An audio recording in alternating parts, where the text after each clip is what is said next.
और सत्ता में सबसे पहले बात उस घोटाले की जिसकी खबर आज दिन भर शायद ही आपने कहीं ना देखी हो, मगर 1500 करोड़ के गोमती रिवरफ्रंट प्रोजेक्ट में हुए इस घोटाले की गूंज अगले साल यूपी चुनाव में जरूर सुनाई दे सकती है, क्योंकि सीबीआई की टीम इस केस में यूपी से लेकर बंगाल तक लगातार रेड मार रही है। और सबसे बड़ी बात यह कि इस घोटाले की आंच पूर्व सीएम अखिलेश यादव तक भी पहुंच सकती है। गोमती रिवरफ्रंट प्रोजेक्ट में क्या गड़बड़ी हुई, पहले इसे समझते हैं।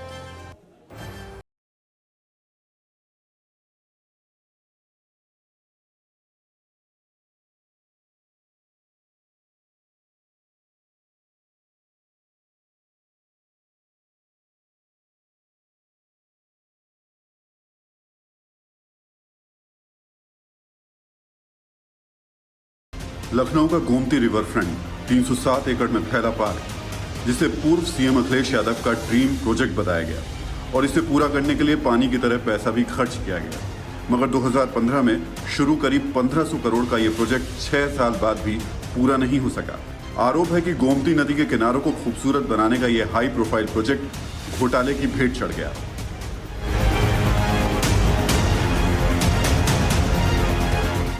आरोपों की जांच में जुटी सीबीआई लखनऊ की एंटी करप्शन विंग ने आज यूपी के 42 जगहों पर रेड मारी।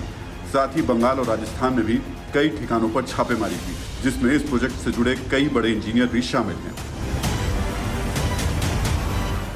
चुनावों से पहले गोमती रिवरफ्रंट परियोजना घोटाले का जिन एक बार फिर वापस आ गया है। गोमती नगर सहित लखनऊ के कई ठिकानों पर सीबीआई की रेड चल रही है। सीबीआई के अधिकारी अखिल रमन सिंह, जो कि सुब्रेंट इंजीनियर हैं सिंचाई विभाग में, उनके आवास से अभी निकले हैं। एक टीम अंदर मौजूद है जो छापेमारी कर रही है। और केवल यहाँ छापेमारी नहीं चल रही, बल्कि उत्तर प्रदेश के करीब 42 जिले ऐसे हैं जहाँ पर जो इंजीनियर हैं, प्राइवेट पर्सन है, उनके खिलाफ छापेमारी की कार्रवाई चल रही है।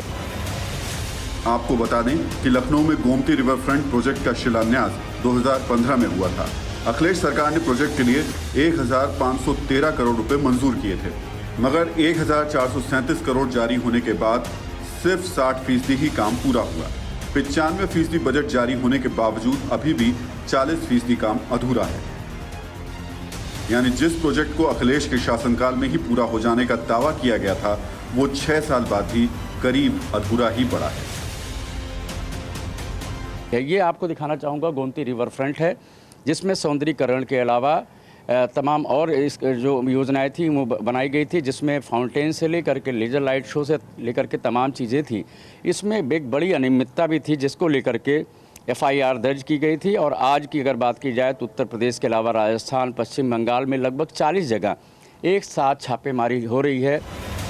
प्रोजेक्ट पूरा नहीं होने के पीछे जो वजह बताई गई, उसमें योजना से जुड़े 800 टेंडर में मनमानी करने, डिफॉल्टर कंपनी को काम देने, नेताओं और अधिकारियों के विदेशी दौरे में बजट खर्च करने और चैनलाइजेशन में मानकों के तहत काम नहीं करने के आरोप लगे हैं, जिसके तहत 190 लोगों के खिलाफ एफआईआर दर्ज की गई है और ईडी ने 3 इंजीनियरों की 1 करोड़ की 5 अचल संपत्तियों को भी जब्त कर लिया है।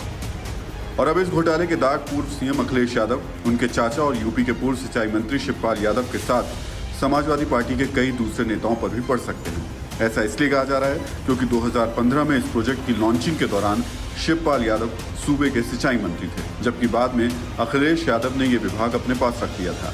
लिहाजा कहीं न कहीं आरोपों के छींटे अखिलेश पर भी पड़ सकते हैं और अगले साल होने वाले यूपी चुनाव में ये बड़ा मुद्दा भी बन सकता है।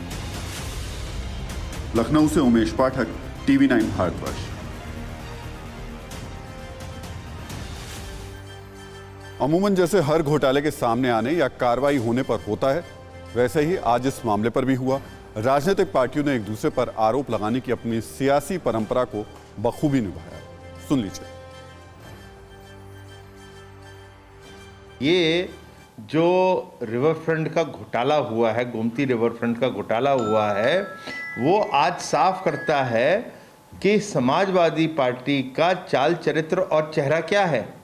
वो चीख चीख के दिखा रहा है कि रिवर फ्रंट जो है समाजवादी पार्टी के 5 साल के कार्यकाल का चेहरा है और भ्रष्टाचार आपने किया है, तो उसमें इन्वेस्टिगेशन तो होगा। इस मामले पे इंक्वायरी 2017 हमारी सरकार जाने के बाद ही इंस्टीट्यूट हो गई थी। एक सिटिंग जज की रिपोर्ट भी आई थी जिसमें कोई अनियमितता पाई नहीं गई। तो मैं तो कहूँगी कि राज्य सरकार इस पर कंसंट्रेट करे कि उसको पूरा कैसे कराना है, गोमती में नाले कैसे बंद करवाने हैं, वहाँ पे पर्यटन करना बंद करें आशुतोष टंडन और महेंद्र सिंह। और बाकी सीबीआई की स्वायत्तता पे हमेशा सवाल उठा है, समय देखकर वो रेड करती है, आज कुछ ठिकानों पे रेड की, फिर और ठिकानों पे रेड करेगी। तो थोड़ा तो इंटीग्रिटी से काम करें, और बाकी इंक्वायरी चल रही है, रेड हो रही है, सीबीआई भी निष्पक्ष तरीके से काम करे, उम्मीद तो हम कर ही सकते हैं। वैसे आपको ये भी बता दें कि यूपी में घोटालों की फहरिस्त काफी लंबी है और ये घोटाले चुनाव में बड़े हथियार का भी काम करते हैं, क्योंकि इन घोटालों के कनेक्शन किसी न किसी पॉलिटिकल पार्टी से जरूर रहते हैं। बीते 2 दशक के दौरान यूपी में हुए कुछ ऐसे ही बड़े घोटालों के बारे में अब आपको बता देते हैं और सिलसिला शुरू करते हैं 2002 से। किस तरीके से 2002 में यूपी की तत्कालीन मुख्यमंत्री मायावती पर आरोप लगा था, और ये था ताज कॉरिडोर घोटाला।